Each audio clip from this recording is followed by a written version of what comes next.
Welcome back to the show. Welcome back to the show.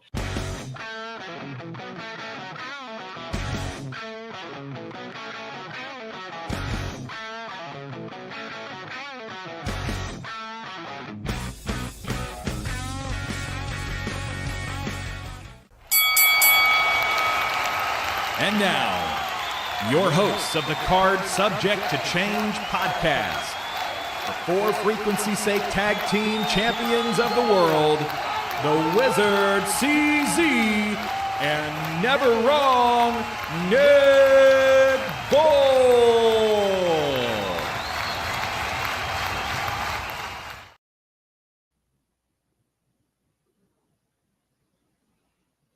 Oh, hello, and welcome to Card Subject to Change. I believe my co-host is frozen, but that's okay. Mr. Never Wrong, if you can hear me, pop out of the room and pop back in. I am the Wizard CZ, and you are tuned in to Card Subject to Change, the podcast by the fans for the fans. Of course, we are powered by Lopez Pizza, built by Durham Remodeling, colored by Ryan Allison Tattoo, and protected by Jared Zook of Country Financial. Nick, looks like you're alive and well again. How are you, my friend? Good. Can you hear me? I can hear you. You're a little choppy, but I can hear you. I apologize. Hello, everybody. Welcome to the show, episode 182, the Card Subject to Change podcast. I'm sure CZ has introduced me. I'm Never Wrong Nick Bull. He is my tag team partner. We're the co-champs of the For Frequency's Sake. Oh, and he got bumped. Well, Nick just needs to put another quarter in the internet machine. That happens every once in a while out his way. He'll be back. While we wait for him to come back, just a couple bits of business. Want to hype out our good friend Ricky Lee and the Sandra Lee Memorial Car Show coming up on May 3rd, where we are part of a title belt out there. Our logo right there. The wrestlers who are there, the Headbangers, Lash LaRue and Buff Bagwell, get to choose their favorite car of the show. And the winner gets this beautiful belt that we see on screen. And I'm going to promote at the beginning of the show instead of the end because I want to focus as much as we can on our guest, who I'm excited to have on. We'll talk about it in just a moment. This Wednesday, we are not doing the kick out. We have Hollywood from the Gorgeous Ladies of Wrestling, the original Glow Girl, coming in to talk about her book. Super excited about that. But let's get down to business here. We have a guest in the studio, and I've been watching this guy for a little while. I don't know as much as I'd like to know about him, but I've seen him in Honor Among Wrestling. He is a former Midwest Championship Wrestling champion out of Illinois. Let's welcome in Nick Nolan, Nasty Nic Nolan. Nick, how are you today? I am doing fantastic. How are you? I'm good. I was tired earlier because I told you off air. This is our third show of the weekend. We've been kind of burning the candle at both ends, but I got a good nap in, so I feel good. I'm excited to talk to you. That's good. I'm excited to be here. And I see you guys are powered by Lopez. Like once a month, I'm powered by Lopez also. Very good pizza in the Quad Cities. Very much so. I don't get down there as often as I'd like to anymore. I've just time gets away from me, and I'd love to be down there, because I got a bunch of friends down there. It just doesn't seem to happen as often as I'd like, but they are great pizza. If you're in the Quad Cities, I highly recommend them. There he is. Hello, Never Wrong. Through time and space, I made it back. Thank you guys for holding up for me, and welcome to the Card Subject to Change podcast. You have already met our guest this week via the Wizard CZ. I hope it doesn't get too nasty here, though. But I do want to get to know you a little bit. Yeah, I'm an open book, man. Whatever you guys want to know. I'm pumped. I love having first-time guests because I ask our guests, all our first-time guests, the same question every time. Why pro wrestling? What was it for you that made you keep coming back? And I'm assuming you're a wrestler, that you're a fan of wrestling, so at some point you became a fan. Why pro wrestling? What was it for you? So there's one specific moment that I guess you can say hooked me. And that was, I was about, I want to say 13 years old. I grew up in New York. I grew up in Brooklyn. So my dad says to me one day, "Hey, do you want to go to SmackDown at Madison Square Garden?" And I said, "No, I don't want to go to SmackDown at Madison Square Garden." But then, like 15 minutes pass, and I'm like, oh, yeah, I guess I can spend some time with my dad. I guess I'll go. So I wind up going, and the main event at that show, actually, the very first match I saw in person was John Cena versus Orlando Jordan, and that was on Velocity before SmackDown. And the main event of that show, I don't remember who was. Well, I do know who was facing heel, but I don't know what wrestler played what role. It was Brock Lesnar, Kurt Angle, and Mr. America. They were the faces versus Team Angle and the Big Show. Charlie Haas, Shelton Benjamin, and the Big Show. And I don't remember anything about the match, but what I do remember is after the match, everyone left, and Mr. America was still in the ring. And I didn't know at the time Mr. America was Hulk Hogan. Spoiler alert. So I'm like, who is this guy? Right? I mean, I kind of knew who Hulk Hogan was, but I didn't really watch wrestling too closely back then. Right. So I'm like, who is this guy? And then he starts doing the whole Hulk Hogan routine, the posing and the pointing and, the ear thing to each side and all that.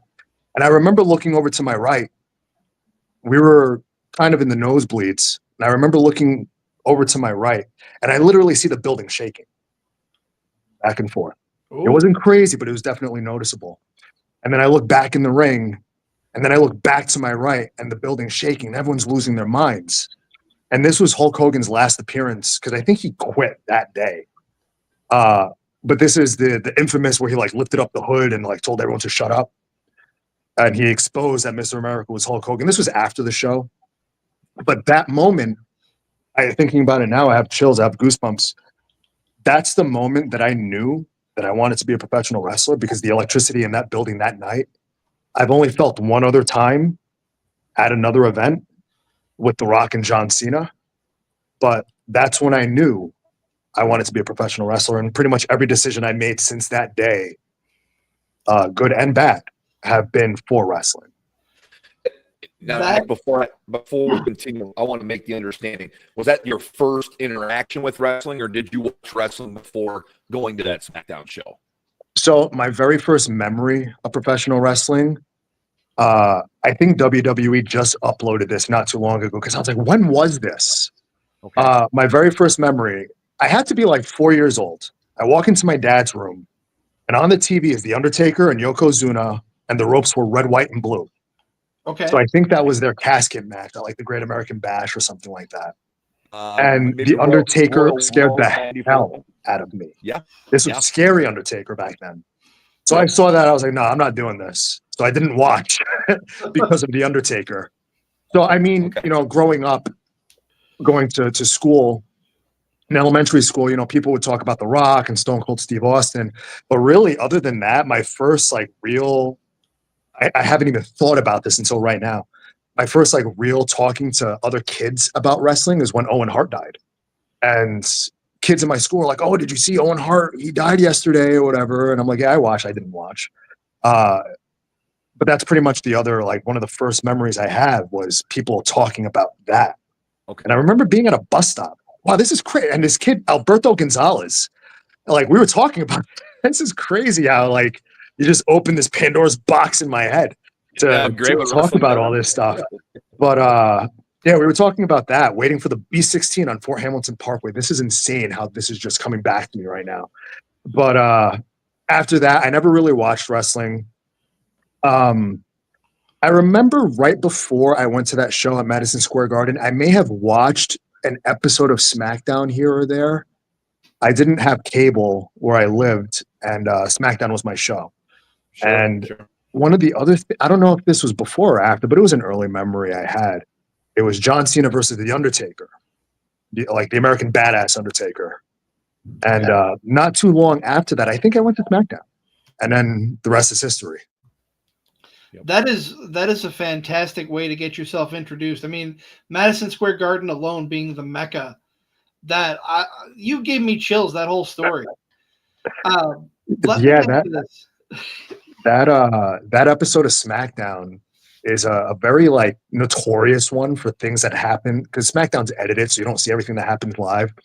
So during that episode, this was when Vince McMahon was feuding with Mr. America and Zach. I was going to say Zach Efron. I mean, Zach Gowen. And Yeah. this is when Vince walked down to the ring, and he was acting. He had a cane or something like that, and he was doing his strut, and he threw his cane into the crowd by accident, and it smacked the kid. And then that was edited from the show. And then all I remember is seeing like a bunch of like security come grab that kid and bring him to the back, or her. I don't remember. But that was never seen on TV. And that's an infamous moment from that show that if you were there, you know. But yeah, you know, that time of wrestling, that was 2003. I watched here and there. And then the next event I went to was No Mercy 2004. Okay. Where it was like JBL versus Undertaker in a last ride match, I think it was. Okay. And JBL got choke slammed through the limo. I think I could be confused with like a SummerSlam. I don't know. All I remember is like Heidenreich coming out and ruining the match. But yeah, and then after that, that's when I really started getting into it, like 2005 with Triple H, Evolution, Edge, Randy Orton, Chris Benoit, Chris Jericho, Shawn Michaels. But I said Batista. JBL was my guy. JBL and Triple H and Edge were my guys, and Eddie Guerrero. Of course. So yeah, and then speaking of like moments that made me want to be a wrestler, there was another moment I remember watching, and I remember exactly what I was eating while I was watching this. It was a SmackDown where it was Eddie Guerrero versus JBL in a steel cage match, and Eddie Guerrero went to the top of the cage, and he's standing on top of the cage. And I'm sitting at my computer desk eating General Tso's chicken with pork fried rice. And I remember watching Eddie Guerrero jump off the cage, hit JBL. And I kid you not, ref counted to 3. I called my dad immediately and said, I want to be a professional wrestler. And he's like, okay, sure. Like, you'll grow out of it. And here I am 20 years later, not growing out of it. So, you know, if it wasn't for people like Eddie Guerrero, say what you want about him now, Hulk Hogan, they and Edge are the guys that really like captivated me into getting me into wrestling. Oh, those are some good names for sure. Let me ask you this, because we know Black and Brave graduate. You grew up in New York. What drew you to Black and Brave? What brought you to the Midwest? So at first, the first training facility that I went to was Lance Storms up in Canada. Okay. After that, I went to New York, finished school, worked at Tommy Dreamer for a little bit. He actually gave me my first match, which was House of Hardcore 2. And I was in a battle royal. And then I just, when was that? 2012 or 13, probably 2013, something like that. 2015, I wound up moving to California to train with Brian Kendrick. Okay. So I lived in California from 2015. I stopped wrestling, you know, because California's expensive and training was in the middle of the day whenever he wasn't wrestling for WWE. So it was like Tuesday, Wednesday, Thursday, and trying to find a job that allowed me to support myself and give me the flexibility to go train with him was impossible. Right. So I stopped. I eventually wanted to get back into it. I planned, okay, in April, I'm going to go back. April comes, the world shut down, we're in COVID. So I'm just in limbo. I'm like, what am I going to do? My life is over. My wrestling career is over.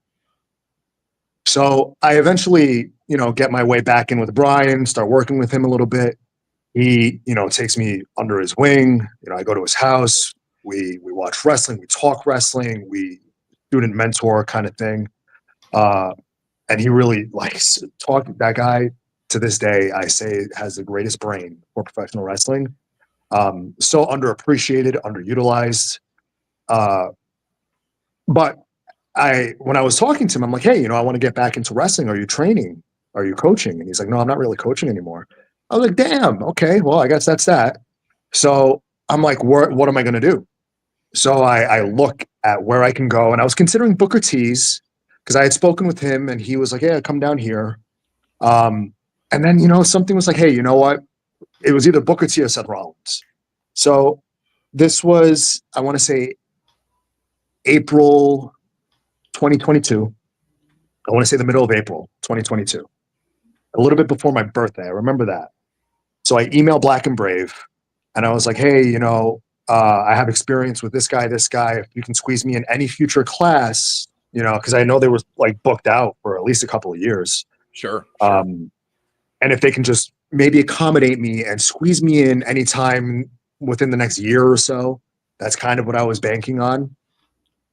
So Monday night, I send that email. Tuesday morning, I get a response saying, hey, someone from England just dropped out. If you want to take his spot, class starts in like 9 days. Just pay for everything now. And once I saw that, I knew I was going to go, but it was a lot to digest for, the next week and a half. My life is being uprooted. Absolutely. So I go into work that day. Hey, I'm done. I'm going to Iowa to do this. I'll be back, whatever. They were cool with it.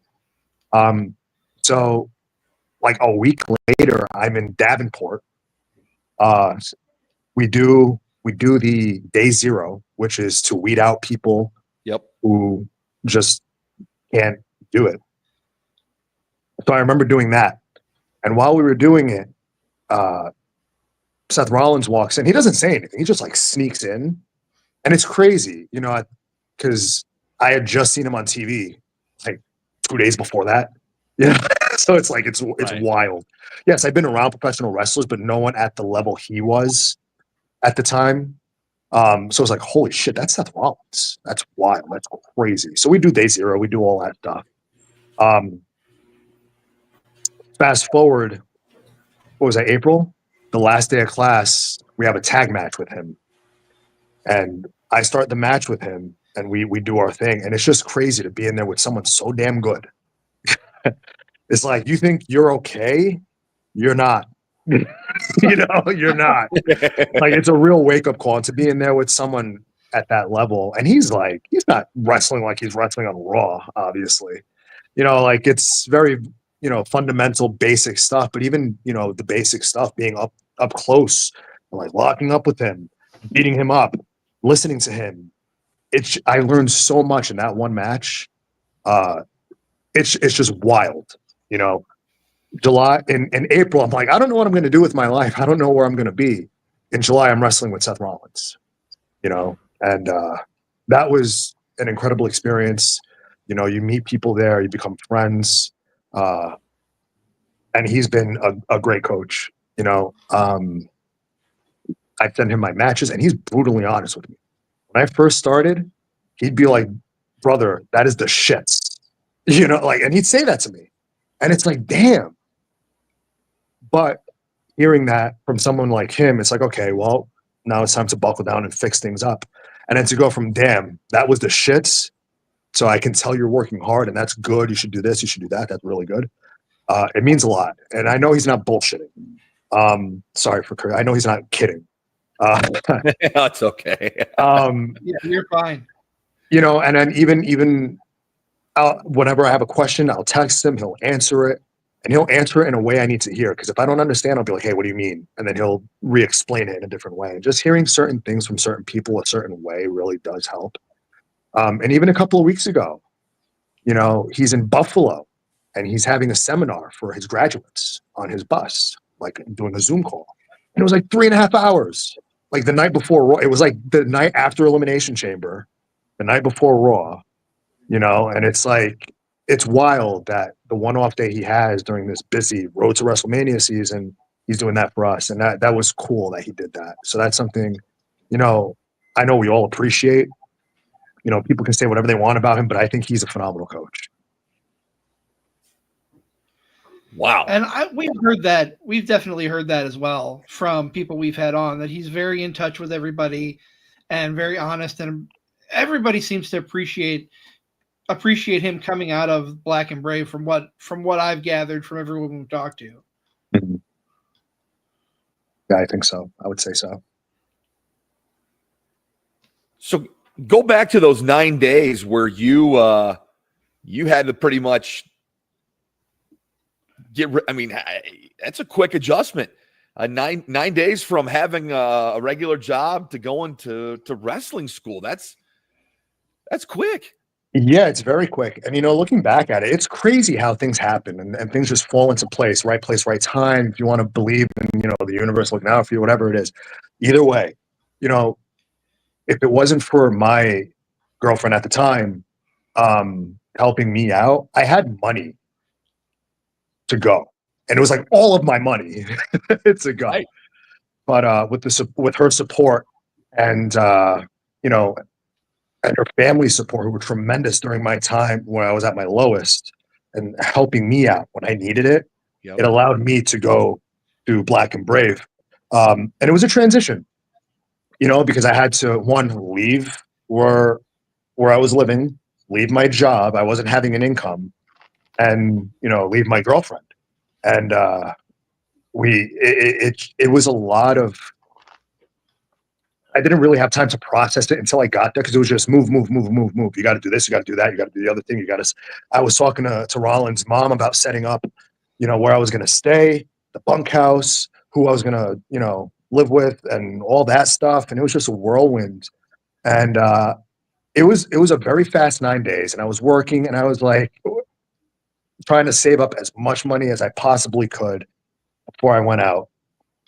And it's just, I'm going to be honest with you, I really don't remember anything from when I got that email to when I got off the plane, when a couple of people picked me up. Yeah, it was just a whirlwind for the week and a half, 2 weeks, whatever it was. I want to go back a little bit further. You talked about Tommy Dreamer giving you your first match. What was that first match like for you before you stepped in the ring, and then during and after? So I had been training with him for a couple of months. And one of the moves that I do is the snap power slam, the one like Randy Orton. And I remember doing that in practice. And he comes up to me and he says, "You're going to be in this match because of that move. And I want you to do that move." And I'm like, "My brother, I have no gear. I have nothing," and he doesn't remember this, most likely, but it's one of those things I'll never forget. Sure. And he's like, "All right, come back tomorrow, whenever the next class was. I'll let you try on some of my gear." And I'm like, "Okay." So I come back, and I'll never forget this.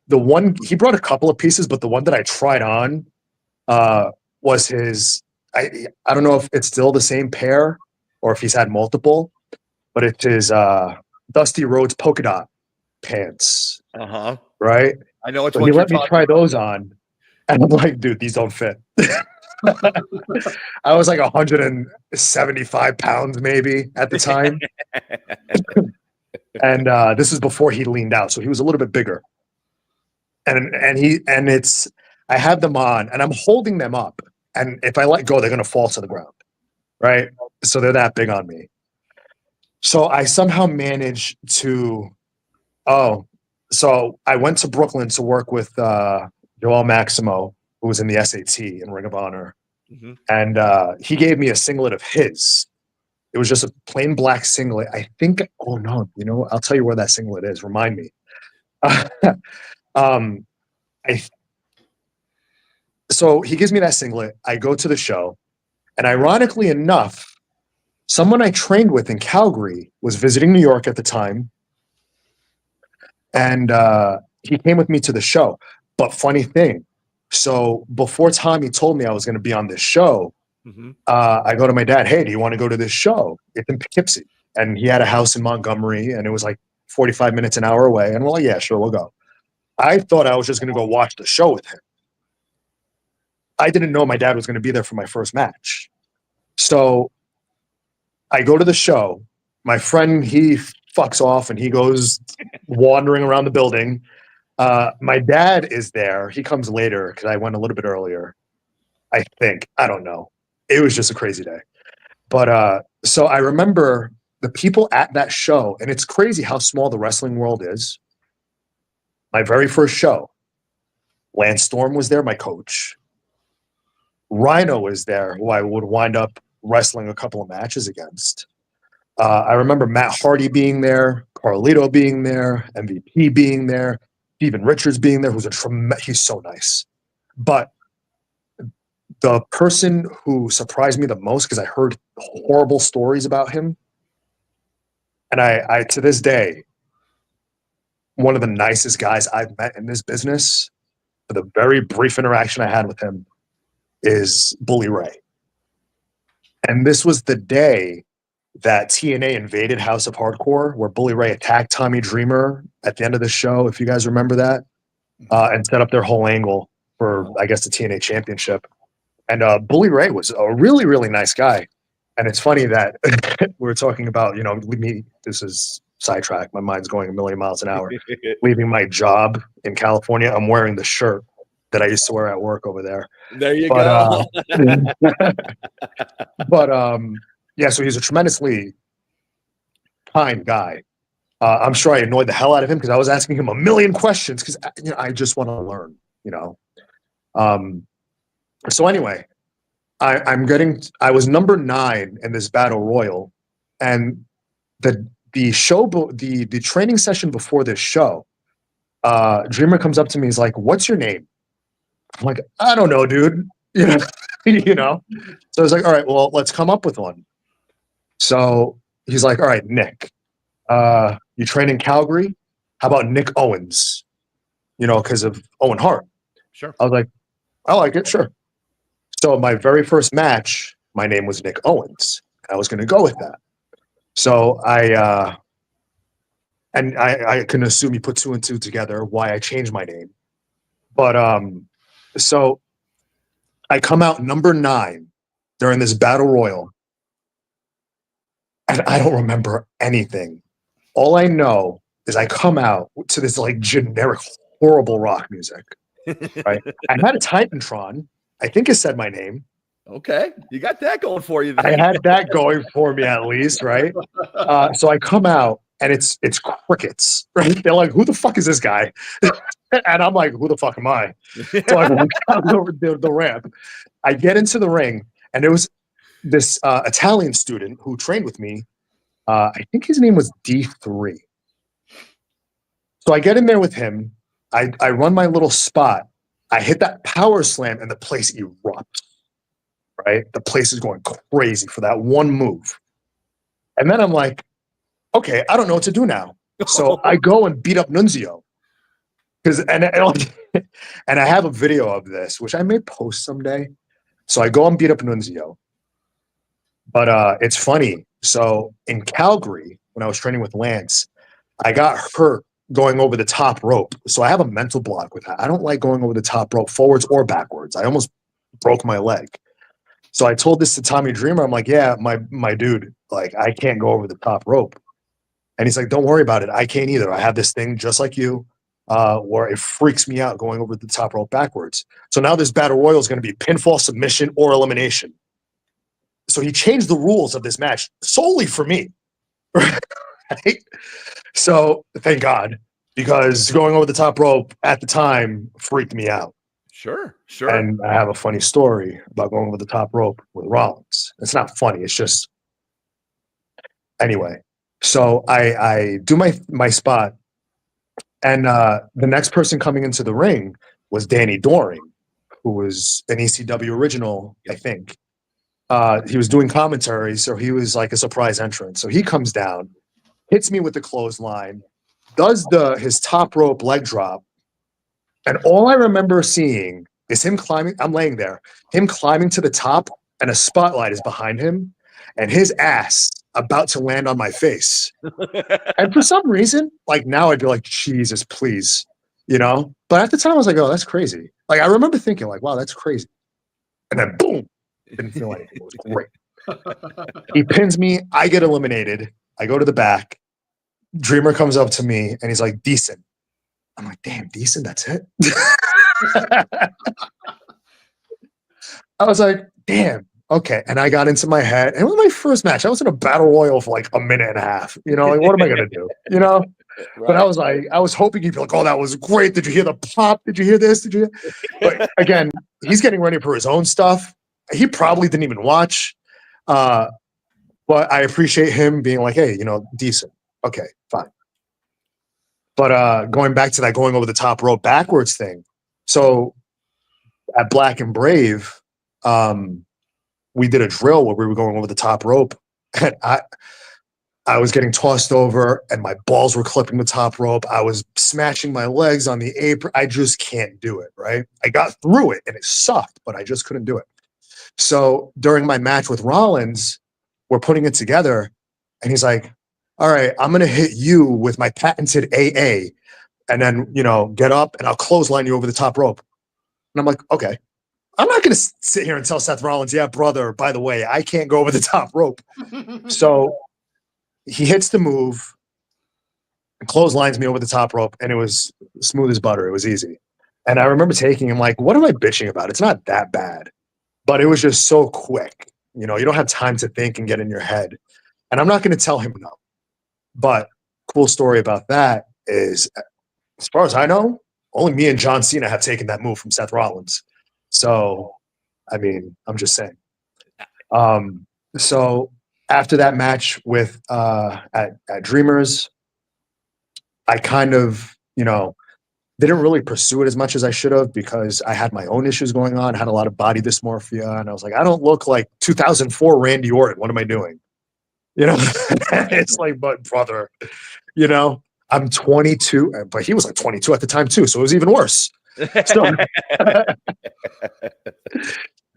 so yeah, I got into my head, and then I just didn't do shows the way I should have. So I continued training, and I trained in Brooklyn with Joel Maximo, and I trained in Long Island with Brian Myers at Creative Pro. I think this is when they first opened a couple of years later, and people in that class.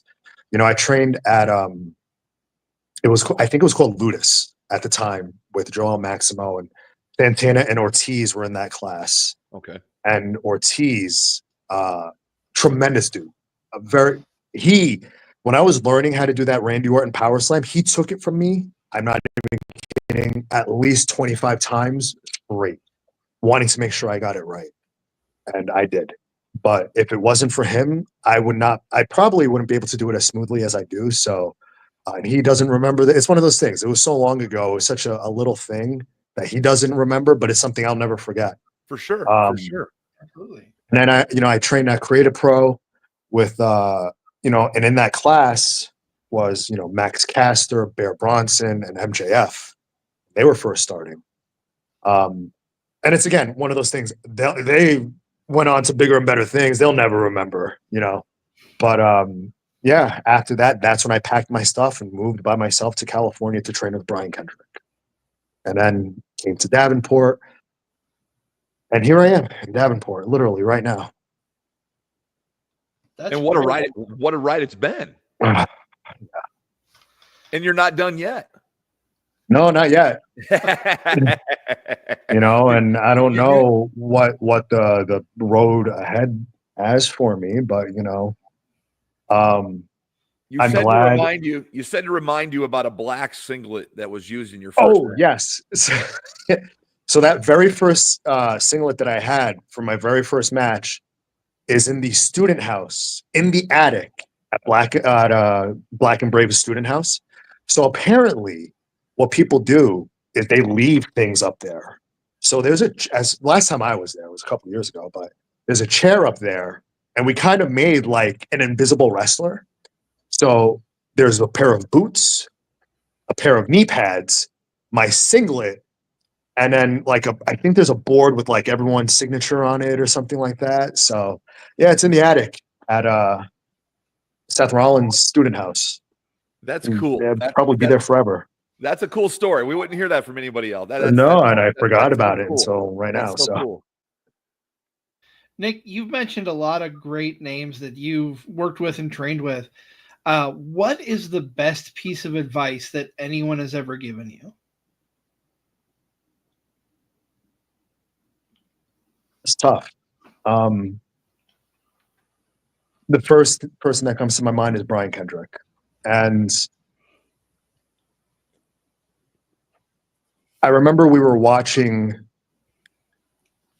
it might have been Adrian Street or something like that in his house. And I remember just being like, dude, I'm lost. I don't know what to do. I don't know what my character is, nothing. And he says, wrestling can literally be whatever you want it to be. And I was like, at the time, I was like, what are you talking about? You know? But as I've started wrestling, doing shows and coming into my own, I'm starting to understand that. And I would say that's the best piece of advice I've gotten as far as like the grand scheme of wrestling, because there's so many flavors to choose from, and you can choose a flavor and make it your own somehow, you know. And you know, things are in the works for me as far as that. A lot of changes coming up, but that's probably the best piece of advice I've gotten. And this guy being Brian Kendrick, a tremendous mind. We would sit there and watch wrestling, and he would find the most obscure wrestling. And I'll never forget this. I remember he put on a black and white French wrestling video from the 1940s, uploaded like 17 years ago, that had like 14 views. How the hell did you find that? You know, and we were watching that, and that ties into, you know, wrestling can be whatever you want it to be. And, you know, you have that kind of wrestling, you have the current day wrestling, you have the 80s wrestling, and you can just take whatever you want and just make it your own. And that's it, you know. So I'm starting to process that a little bit more, and I'm changing a lot of things for myself. So it makes it a lot easier to go out there and have a little bit more fun and not really worry about what other people say or think, because that you can't care. And that's kind of, and I don't mean this in a bad way. I'm just at the point, I don't care what people say. I'm going to do what I want. I'm going to look how I want. I'm going to act how I want, you know? So to answer your question, long-winded, that's the best advice I've got. It's great advice. You brought up Brian Kendrick, and every time he gets brought up to me, I think about how underappreciated he and Paul London are as the tag champs on SmackDown. How good were their matches, and how good was that run? Oh my God, they were one of my favorite tag teams. Yes. The tag team division back then, like 2004, 5, was like the Mexicools and Lance Cade and Trevor Murdoch and like them, Mercury and Nitro and Dave Taylor and William Regal. It wasn't like a tremendous tag team division. No. But it's funny how you bring up Paul London, because he's a friend of mine now, and it's like, you know, I grew up watching these guys on TV, and now I can just talk to them whenever I want. You know, and Paul is another one. I love that guy, and he's gone through a lot in the last few years, and I'm so glad he's opened up his school, Kayfabe Academy, in Orange County, California, because I remember, it's a funny story. So I had been put in touch with him by a mutual friend, Carlo Cannon, who trained in Calgary with me with Atlantis, and we got put in touch, and then we started DMing each other on Instagram, and we were talking about meeting up and training together. And it's funny because there's only like 2 wrestling rings that you can rent in California, and one of them being, at the time, Santino Brothers, which is where Brian Kendrick had his class. And I wound up renting ring time at a adult film star's home. And she had a ring in her backyard to make her clips and all that. And Paul London and I trained in that ring. Okay. And it's just wild how that is how the wrestling world is. And he's another one who's brilliant. But I remember him, you know, I told him, like, brother, why don't you open up a school? Because you're Paul London. Who wouldn't want to learn from Paul London? And at the time, he was like, I don't know, man, you know, who would want to learn from me? And I'm like, dude, I would. And I know a lot of other people would. I grew up watching you. Right. You're fucking good.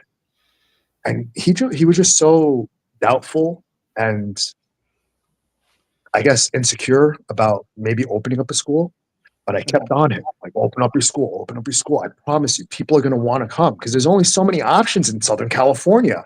Right. It's Santino Brothers, and Brian Kendrick wasn't doing it anymore. And I'm like, I'm telling you, people are going to come. So fast forward a couple of years, he opens his school, and I was so happy that he did that. But what made me, I have chills, man.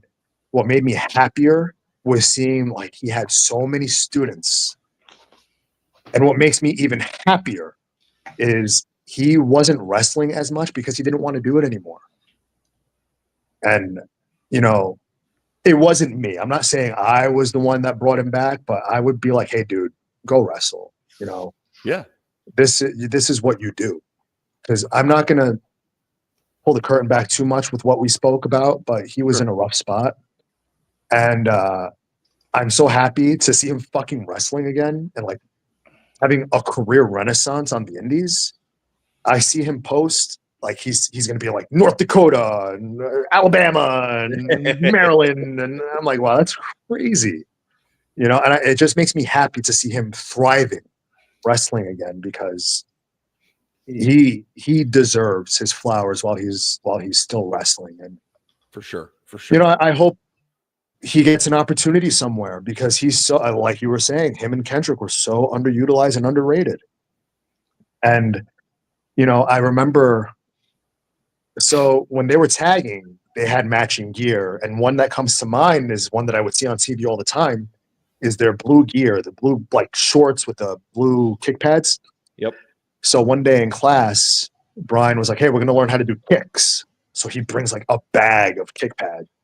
And those are the ones that I wore. And I broke them. So I watch those matches now. They'll like pop up on my feed with those kick pads. I'm like, wow, I wore those and I broke them. So it's it's wild how this is stuff. That's a cool story. I grew up, you know, watching on TV and I wound up breaking those kick pads. Just the strap. It's not like they're not fixable. It's just the strap broke and it just flops around. But it's just wild seeing those on like YouTube clips or Instagram reels or something like that. And I wear those, you know, and that's me being a mark. That's the kid in me. I've done that's so cool. I've done the same thing if I were you. Yeah, you know, it's cool to me, you know, because growing up, these are guys I watch on TV and now I'm being coached by them and now I can talk to them and now like they're friends of mine. And it's just wild, you know, how life can be, you know? Yep.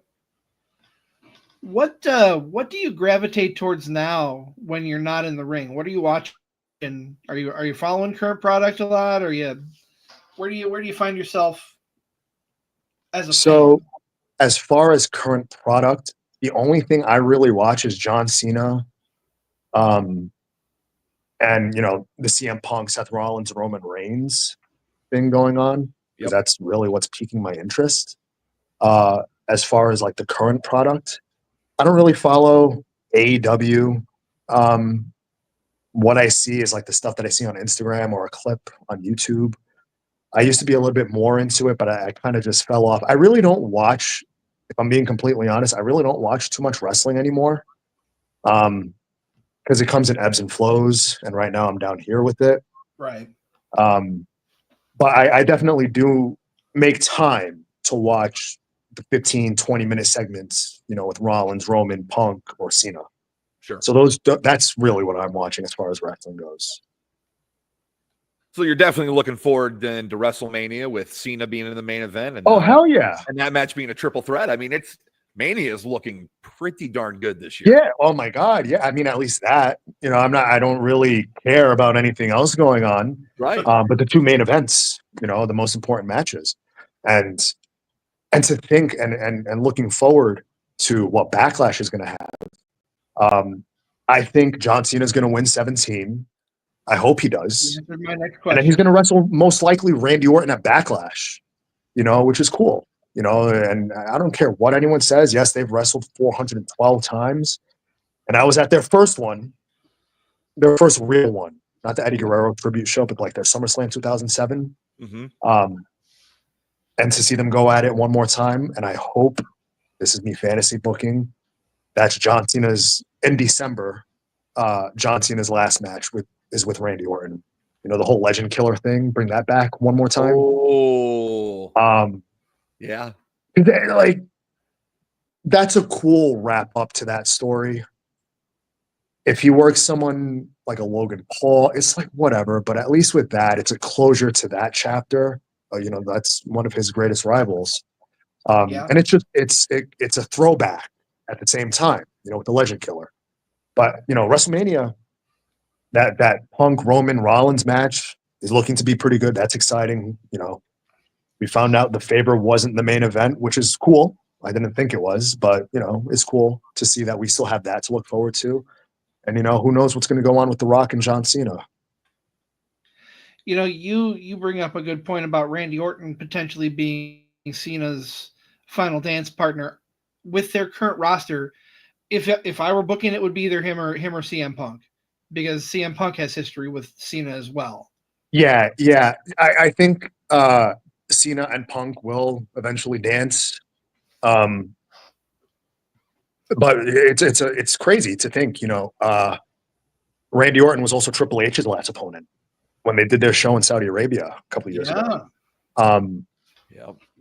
So that's a wild. And I saw this really random fact. Speaking of last opponents, AJ Styles was the last opponent for The Undertaker and Macho Man, which is crazy. That is. Think Yeah. about that. That's a wide Macho Man. Wide scope. Right? You know. So yeah, you know, if they were to wrap it up with Randy and John, I think that would be more poetic than Cena and John. Cena and John can do something SummerSlam, something like that. Yeah, you know, I'm really enjoying this John Cena heel turn. Yes. And I love the reason why he's not changing anything. I love where it's going. And the great thing about it is when it's done, he's going to be a face and just ride into the sunset as a good guy. Right. The greatest of all time, which they already bill him as, but statistically, he will be. Yeah. It's going to be hard to argue, man. It's going to be hard to argue. He's going to this last run of his is going to be so memorable for not only just John Cena fans, but just for wrestling fans in general. I mean, you don't even have to be a John Cena fan to realize how big of a deal, you know, this whole thing is with him. Yeah, you know, and he was one of the. So I met him in 2005 at an autograph signing, and I have his CD signed by him. Okay. And I took a picture with him and my uncle. And I have it on my Instagram where I have my uncle in the attitude adjustment, and John Cena's like, "What the fuck are these kids doing?" You know, and you see it on his face, and he's like trying to stop us from like falling into the stuff behind him. You know, but it's a really cool picture. I love it. It's one of my favorite pictures ever. You know, because I don't think anyone's had the balls to do that. You know, so. We did that. We were 15 years. I remember cutting school and going, and it was at the NBC store in Manhattan. Okay. And I cut school to go. So I'm walking there in the city with my friend, and a fire truck is turning right next to the Rockefeller Center. And they're like, "Oh, look, John Cena's right there." And I'm like, "Shut up. No, he's not." So I turn around, and he's right there in the street on the phone with the championship. So that was my first, like, I didn't say anything to him. I was like, "Oh shit, that's Cena." So I go, so in the NBC store at the time, they had like a little museum actually that had, you know, like the contract that Vince McMahon and Hulk Hogan signed for their match at WrestleMania, and, you know, shirt the Rock wore and all this cool stuff, right? So I'm there with my friends, and all of a sudden to my left, I hear this guy say, "This is pretty cool, right?" And I'm like, "Yeah, this is pretty cool." And I turn, and it's fucking John Cena. And I'm like, and I freeze, right? And he's like, "I'll see you guys later." And he walks into the back, like do an emergency exit or something. And it's just wild. You know, that's my first interaction with him. And then I meet him downstairs. He signs my CD, which I still have, which I think is so cool, which is a very underrated. He's very good. I don't care. I used to get made fun of in high school because Jay-Z was popular, Nas, and Tupac, and there's Fabulous, and I went to a school and people were talking about this stuff, and I'm like, yeah, John Cena's great. And they were like, dude, what are you talking about?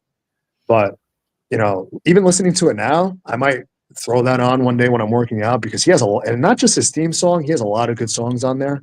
Low-key favorite, and Nick's gonna call me a fucking mark for this. Bad Man. Yeah, you're a fucking mark. I meant the other Nick. It is. Were you talking about me or him? I was talking about the other Nick. Oh, no, we're talking about you. He said it. But it applies to both. Fucking mark. No, that is a very good song. That is a very good song. Man, I'm trying to remember. I don't know the names of the songs off the top of my head, but he has a lot of bangers on there. And Bad Man is a very good one.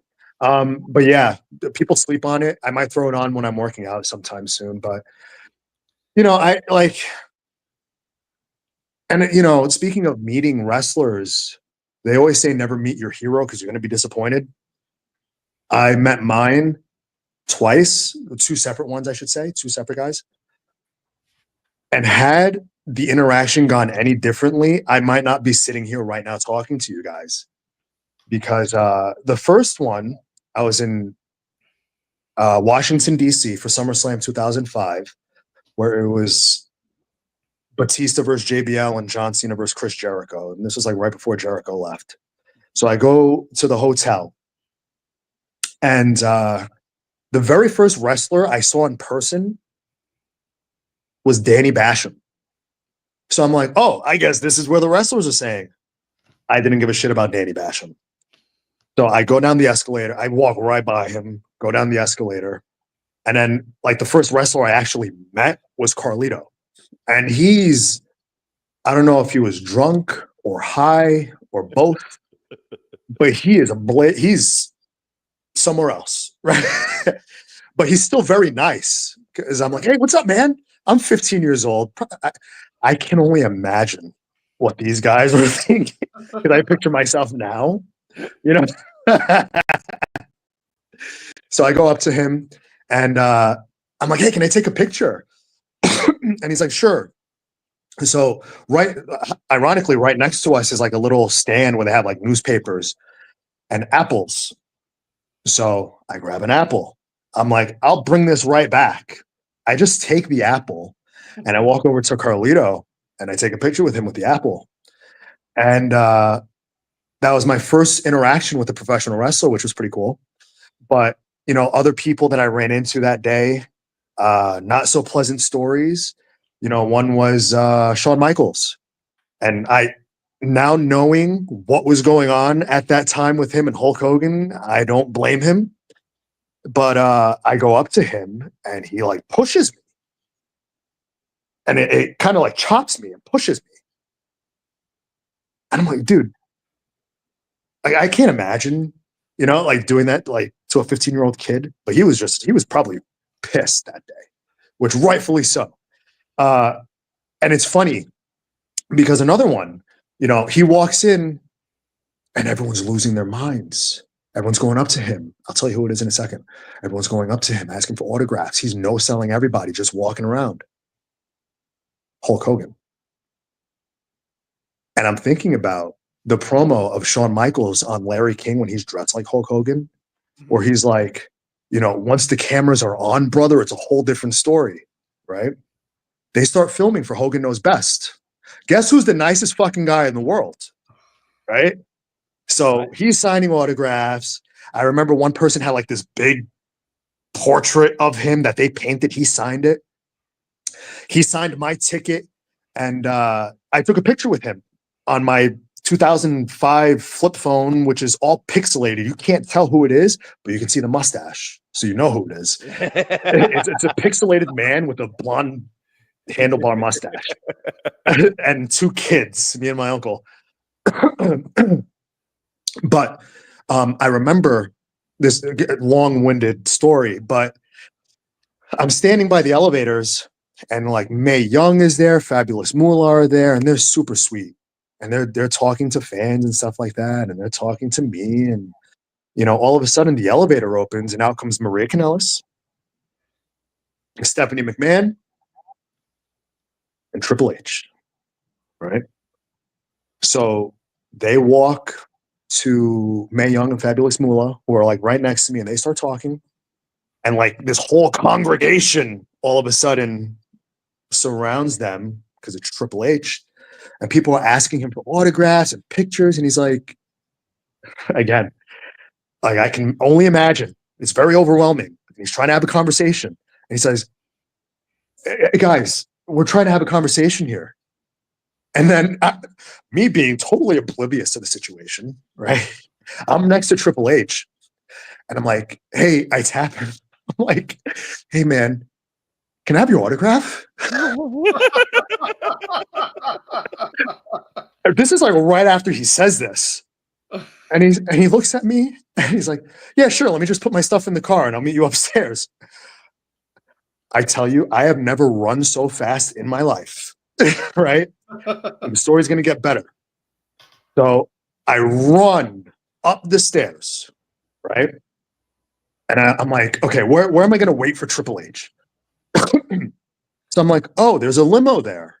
I'm assuming that's his. And I like thinking about the stuff that I did. I was such a piece of shit, like an annoying 15-year-old kid, right? So I see a limo and the door is open. So I'm like, I'm going to stick my head in there. So I stick my head in. I look to my right. There's nobody. I look to my left. Shane McMahon, Vince McMahon, and Linda McMahon all sitting like in the back of the limo. Oh. And I'm like, hey, Vince, can I have your autograph? And he's like, I'm in my car, not now. I'm like, please. And he's like, oh, okay. So I give him my ticket. It was printed on like a big 8x10 paper. So I give him my ticket and my pen, right? And he's about to start signing.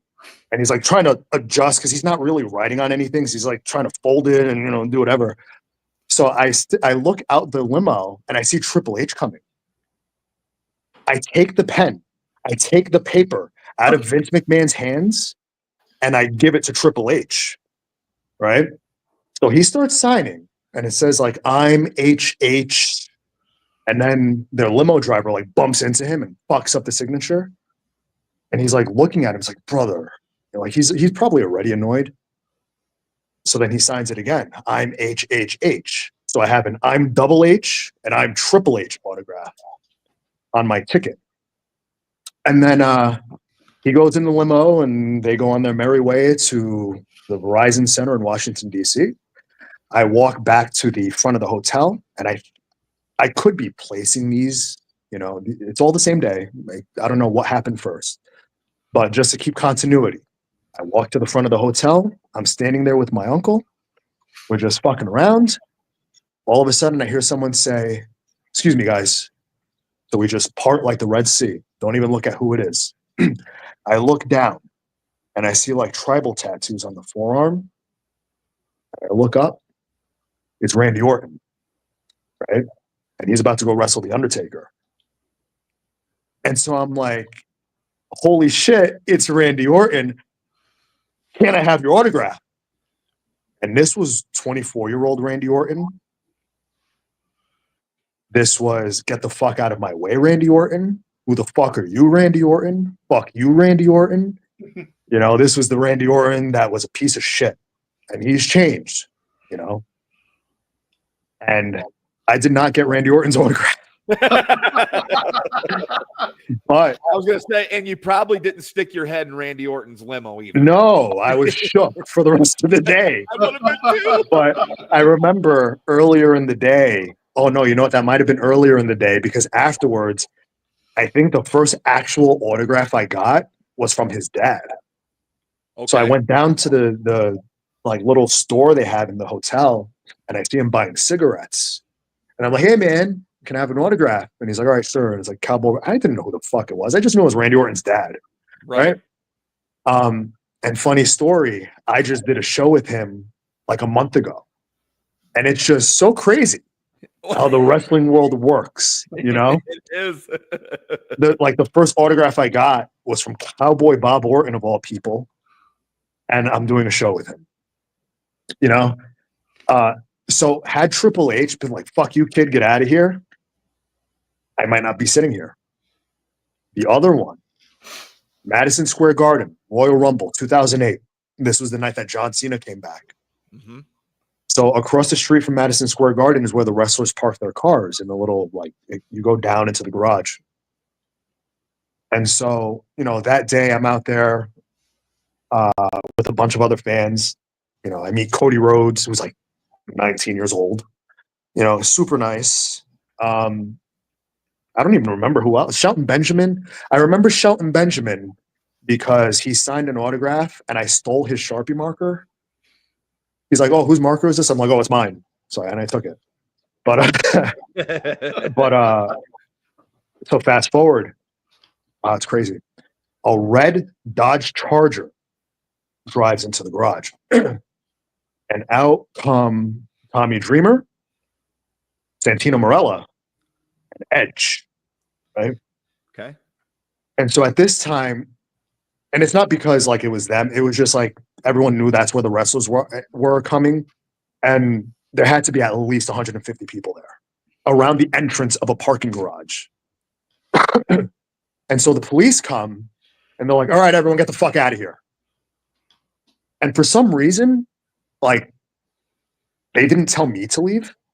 I just stayed there, right? And I'm wearing my Edge hockey jersey that he had. And I'm trying not to move to get attention on me. I'm literally the only one at this parking garage. And here comes Edge. Ooh. This was peak bad guy Edge, though. Right? He's going to wrestle Rey Mysterio that night. And this was the year he wrestled The Undertaker. So he's pulling up his stroller bags. And they're like, "Edge, you're my hero. Can I please have an autograph?" And he's like, "Yeah, sure." And I'm like, "What?" This is bad guy Edge, right? And this is back when, bad guys didn't sign autographs or anything. Sure. And I think it's because I was wearing his jersey. He's like, "All right, I guess I can do this," right? So I give him the marker that I stole from Shelton Benjamin. And he starts writing on my shoulder, right? I feel it. He's doing his thing. Yeah. The pen is closed. And he's like, "Dude, it's closed. I got to go." And I'm like, I don't know what to do. So I'm sitting here fumbling, trying to pull the cap off. And he's maybe 10 feet away from me now. And now everyone is swarming him. Oh. Right? And I'm trying to get the autograph, and he just no sells me and leaves, which I get, But for him to stop and talk to me for a second and at least try to sign my jersey, Yeah. Had he just been like, "Fuck you, kid," I might not be sitting here right now because I'd be like, "Oh, fuck this shit." Right. Right. So yeah, and one day I'm gonna get that jersey signed and tell him that story. So those are my experiences meeting these guys, and it's crazy to think if one thing went another way, how different life could be. Sure. Absolutely. Sure. Well, Nick, I'm sure we could talk to you for 5 more hours, but we like being respectful of time. We're a little over the hour mark, so we're gonna wrap things up. But before we get you off the hook, got to know, where can we see you coming up in the ring? Where can our followers find you on socials? Social media, I'm really only on Instagram. I have a Twitter or an X, which I may start using eventually. I don't like social media. I hate it. But on Instagram, at least, at Nasty Nic Nolan. And you can find me coming up. I'm going to be at HAW on April 12th. Okay. I'll be making my way out to Revolver April 5th. MWC down in Godfrey, Illinois. I have a bunch coming up, but I'm just drawing blanks right now. But the upcoming ones are going to be Revolver, and which I'm not a part of, but I go and support because I do want to be a part of that out in Chicago. And HAW is pretty much the one coming up in a couple of weeks. Where I hope you're there. Be good to see you. I'm gonna try to be there. Yeah. That'll be awesome. Well, I want to thank you very much. It has been an absolute pleasure speaking. This hour went by so fast because I had a lot of fun. Yeah, I'm sorry. I just ramble on, We love talking about wrestling, man. I love hearing your stories, dude. And it's just wild how you guys, jogging my memory with these things, just bring up things and images I haven't thought of in 30 years almost, Sure. like talking to Alberto Gonzalez about Owen Hart in like second, third grade or something, like it's crazy. At the bus stop on Fort Hamilton Parkway and 60th Street. Like it's wild. So it was good chat. Absolutely. Come back anytime. We'd love to hear more stories from you. That's pretty much all the personal wrestling stories I have, all the good ones anyway. Thank you so much. We really appreciate you coming on. And for everybody who tuned in, whether it's your first time, whether you've been with us since the beginning, thank you so much. This is Card Subject to Change, powered by Lopez Pizza, built by Durham Remodeling, colored by Ryan Allison Tattoo, and protected by Jared Zook, Country Financial. We will see you back for a special edition on Wednesday with Hollywood from the Gorgeous Ladies of Wrestling. But until then, you guys have a great rest of your day.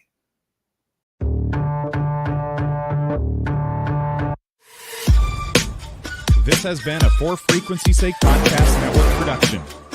For more great content, subscribe to For Frequency's Sake on YouTube, Facebook, and Twitter.